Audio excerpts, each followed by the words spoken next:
بسم اللہ الرحمن الرحیم نحمدہ ونصلی علی رسولہ الکریم اما بعد۔ سیرت النبی صلی اللہ علیہ وسلم کا 21واں درس ہے۔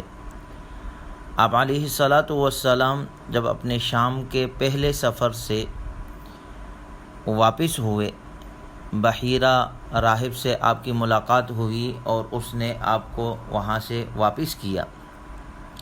مکۃ المکرمہ آئے، اللہ نے آپ کی حفاظت فرمائی، چونکہ اللہ کا یہ نظام تھا کہ آپ کے بچپن کے دور سے ہی حفاظت کا سلسلہ چل رہا ہے۔ شق صدر کے ذریعے سے اللہ نے آپ صلی اللہ علیہ وسلم کو شیطان کے وسوسوں سے محفوظ فرمایا۔ آگے آپ صلی اللہ علیہ وسلم بچپن ہی سے خدمت خلق کا جذبہ آپ میں موجود ہے، بچپن ہی سے آپ کے اندر قائدانہ صفات پیدا کی جا رہی ہیں، اور اس بچپن ہی کے دور سے آپ صلی اللہ علیہ وسلم بتوں سے شدید نفرت کرتے تھے۔ بچپن ہی سے وہ معاشرہ عرب کا جہاں بت پرستی عام تھی، جہاں شراب عام تھی، جہاں ہر برائی عام تھی، اللہ تعالیٰ نے اس معاشرے میں اللہ نے ہر قسم کی برائی سے آپ کو محفوظ رکھا۔ بت پرستی سے، شرک سے اللہ نے آپ کو محفوظ رکھا۔ اور یہ بات جو ہے اس وقت بھی بہت عیا ہوئی کہ جب بحیرہ راہب آپ سے باتیں کر رہا تھا اور قریش کے طریقے پر اس نے لات اور عزیٰ کی قسم کھا کر آپ سے بات کی، کہنے لگا اقسمو کا باللات والعزیٰ، میں آپ کو لات اور عزیٰ کی قسم دیتا ہوں۔ حالانکہ وہ تو نصرانی تھا، لیکن چونکہ مکے والے لات اور عزیٰ کی قسم کھا کر بات کرتے تھے تو اس نے بھی یہ طریقہ اپنایا، تو آپ صلی اللہ علیہ وسلم نے اسے فوراً ٹوکا، فوراً کہا لا تقسمونی باللات والعزیٰ۔ آپ صلی اللہ علیہ وسلم نے فرمایا مجھے لات اور عزیٰ کی قسم نہ دو، لات اور عزیٰ کی حلف دے کر مجھ سے کچھ نہ پوچھو۔ فواللہ ما ابغضت بغضہما شیئا قط، اللہ کی قسم مجھے ان بتوں سے جس قدر شدید بغض اور نفرت ہے اتنی کسی شے سے نہیں، میں سب سے زیادہ بغض اور نفرت ان سے کرتا ہوں۔ آپ جو ہے اتنے جوش میں آ گئے، اتنے سختی سے آپ نے جواب دیا، راہب جو ہے وہ حیران ہے، ابو طالب آپ کے چاچا حیران ہے۔ یعنی یہ بچپن کی زندگی سے آپ یہ بتلا رہے ہیں کہ مجھے بتوں کے نام کا میرے سامنے تذکرہ نہ کرو۔ آپ بچپن ہی سے بتوں سے نفرت کرتے تھے۔ قریش بیت اللہ کا طواف کرتے تھے، بیت اللہ میں تو بے شمار بت رکھے ہوئے تھے انہوں نے، تو دو بت مشہور اصاف اور نائلہ کے نام آتے ہیں، یہ بھی رکھے ہوئے تھے۔ حضرت زید بن حارث رضی اللہ تعالیٰ عنہ فرماتے ہیں میں ایک مرتبہ صلی اللہ علیہ وسلم کے ساتھ طواف کر رہا تھا، تو طواف کرتے میں گزرا ایک بت کے پاس سے، تو میں نے اسے ہاتھ لگایا۔ آپ صلی اللہ علیہ وسلم نے فرمایا اسے ہاتھ نہ لگاؤ، آپ نے منع فرمایا۔ حضرت زید فرماتے ہیں میں نے دل میں کہا کہ میں اسے ضرور ہاتھ لگاؤں گا تاکہ میں دیکھوں اس کا رد عمل کیا ہوتا ہے۔ کہتے ہیں پھر گزرے تو میں نے پھر ہاتھ لگایا، جب پھر ہاتھ لگایا تو آپ نے فرمایا میں نے تمہیں منع نہیں کیا تھا، یعنی اب آپ نے دوبارہ فرمایا۔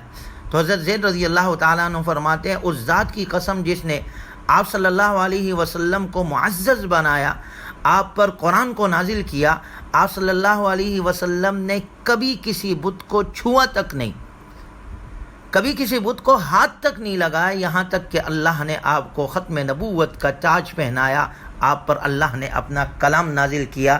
یعنی بچپن ہی سے آپ بتوں سے نفرت کرتے تھے۔ اسی طرح مسند احمد کی روایت ہے، ہشام بن عروہ وہ فرماتے ہیں کہ ان کو ان کے والد نے یہ بتلایا کہ مجھ سے حضرت خدیجہ کے ایک پڑوسی نے یہ بیان کیا کہ میں نے رسول اللہ صلی اللہ علیہ وسلم کو حضرت خدیجہ سے یہ کہتے ہوئے سنا۔ آپ صلی اللہ علیہ وسلم ارشاد فرما رہے تھے کہ اے خدیجہ واللہ لا اعبد اللات والعزیٰ، اللہ کی قسم میں نے کبھی لات اور عزیٰ کی عبادت نہیں کی۔ لات اور عزیٰ یہ مشرکین کے بتوں کے نام تھے۔ آپ نے فرمایا زمانے جاہلیت میں بھی، اس بچپن کے دور میں بھی جہاں بت پرستی عام تھی، میں نے کبھی کسی بت کی عبادت نہیں کی، یہاں تک کہ آپ صلی اللہ علیہ وسلم بتوں کے نام پر ذبح ہونے والے جانوروں کا گوشت بھی نہیں کھاتے تھے۔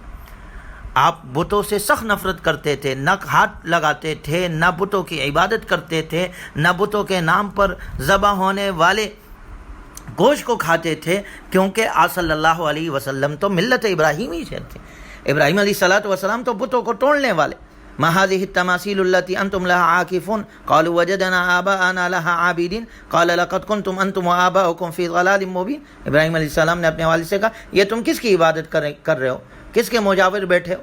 کہا ہم نے تو اپنے آبا و اجداد کی اس کی عبادت کرتے ہوئے پائے. قال لقد انتم وآباؤکم فی ضلال مبین. ابراہیم علیہ السلام نے کہا تم بھی, تمہارے آبا و اجداد بھی صحیح گمراہی ہو. بت پرستی تو انسان کو گمراہی کی طرف لے کر جاتی ہے, بت پرستی تو انسان کو شرک میں مبتلا کرتی ہے. ابراہیم علیہ السلام نے بتوں کو توڑا. آپ ملت ابراہیمی پر تھے. اللہ تبارک و تعالیٰ نے جب آپ کو فتح مکہ کے دن آپ کو اختیار عطا کیا تو آپ نے بھی مکہ میں آنے کے بعد, اختیار ملنے کے بعد سارے بتوں کو توڑا. قل جاء الحق وزهق الباطل ان الباطل كان زهوقا. کیونکہ یہ تو بیت اللہ بتوں کا مرکز نہیں تھا, یہ تو ہدایت کا مرکز ہے, ہدی للعالمین ہے. یہاں پر تو بت پرستی کی ابتدا کرنے والا عمر بن لوہی تھا, وہ تھا قوم عمالقہ سے وہ بت لایا, حبل نامی بت.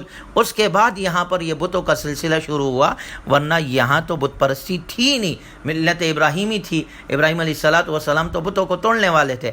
آپ صلی اللہ علیہ وسلم نے بھی بچپن کی زندگی میں بھی بتوں سے نفرت کا اظہار کیا اور اپنے تعلیمات کے ذریعے سے امت کو یہ سبق دیا کہ اپنے آپ کو بت پرستی سے بچاؤ, اپنے آپ کو شرک سے بچاؤ. بلکہ اگر ہم قرآنی تعلیمات کو دیکھتے ہیں, تمام انبیاء اکرام علیہ السلام کی یہی تعلیم رہی ہے اپنے قوم کے لیے. ہر نبی نے یہ دعوت دی ہے, یا قوم اعبدوا اللہ ما لکم من الہ غیر.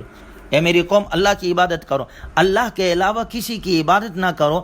ہر نبی نے یہ دعوت دی, یہاں تک کہ عیسیٰ علیہ السلام نے کہا ان اللہ ربی و ربکم فاعبدوا ھذا صراط مستقیم. اللہ میرا بھی رب ہے, تمہارا بھی رب ہے, اس اللہ کی عبادت کرو. اور تمام انبیاء کی دعوت تھی وما ارسلنا من قبلک من رسول الا نوحی الیہ انہ لا الہ الا انا فاعبدون. تمام انبیاء اکرام علیہم السلام کا متفقہ عقیدہ تھا کہ تمام انبیاء کی دعوت یہ تھی کہ اللہ کے علاوہ کوئی عبادت کے مستحق نہیں, لہذا شرک سے بچو. اس لیے صلی اللہ علیہ وسلم نے نبوت کے بعد جب سب سے پہلے اعلان کیا تو کیا کیا؟ قولوا لا الہ الا اللہ, کہو لا الہ الا اللہ تو فلاح پا جاؤ گے. یعنی شرک سے بچو, بت پرستی سے بچو, غلط عقیدے سے بچو. اگر شرک میں مبتلا ہو جاؤ گے تو تمہارے سارے اعمال ضائع ہو جائیں گے. وَلَوْ أَشْرَكُوا لَحَبِطَ عَنْهُمْ مَا كَانُوا يَعْمَلُونَ. کیونکہ عقیدہ ہی تو ہے. ارکان اسلام 5 ہے, عقیدہ, نماز, روزہ, زکوٰۃ, حج. لیکن سب سے پہلے چیز کیا ہے؟ عقیدہ ہے. اگر عقیدہ درست ہوگا تو ساری عبادات قابل قبول ہے. اور اگر عقیدے کے اندر ہی گڑبڑ ہے, کیونکہ عقیدے کی مثال تو بنیاد کی سی ہے. اگر بنیاد عمارت کی درست ہے تو اس بنیادوں پر بننے والی عمارت شاندار ہوگی. اگر عقیدہ درست ہے تو نماز, زکوٰۃ, روزہ, حج ساری عبادات قابل قبول ہے. اگر عقیدے میں ہی بگاڑ ہے تو پھر آگے سارے اعمال کی فکر کی ضرورت ہے. لہٰذا ہمیں ہمارے نبی صلی اللہ علیہ وسلم کی تعلیمات سے, آپ صلی اللہ علیہ وسلم کی بچپن کی زندگی سے اور آپ صلی اللہ علیہ وسلم کے نبوت کے بعد والی زندگی سے بھی ہمیں یہ تعلیم ملتی ہے. اپنے آپ کو بت پرستی سے بچاؤ, اپنے آپ کو شرک سے بچاؤ, غلط عقیدوں سے بچاؤ, غلط طریقوں سے اپنے آپ کو دور رکھو, غلط لوگوں سے دور رکھو. صرف اللہ کی عبادت کرنے والے بنو. نفع دینے والی ذات, نقصان دینے والی ذات وہ صرف اللہ کی ہے. چاہے مال دو, مال چاہیے, اولاد چاہیے, رزق چاہیے, عزت چاہیے, سب چیزیں اللہ کے دست قدرت میں ہے. صرف اللہ کی ساری چیزوں کا مشکل کشا, حاجت روا ذات صرف اللہ کی ہے, وہی سارے مسئلوں کو حل کرنے والا ہے. اللہ تبارک و تعالی ہمارے عقیدے کی درستگی ہمیں عطا فرمائے اور ہمیں ہر قسم کے شرک سے, بدعات سے, رسومات سے, غلط عقیدے سے, غلط لوگوں سے اللہ ہمیں محفوظ فرمائے. ہمیں نبی صلی اللہ علیہ وسلم کے سنتوں کے مطابق اپنی بقیہ زندگی گزارنے کی توفیق عطا فرمائے. وآخر دعوانا ان الحمد للہ رب العالمین.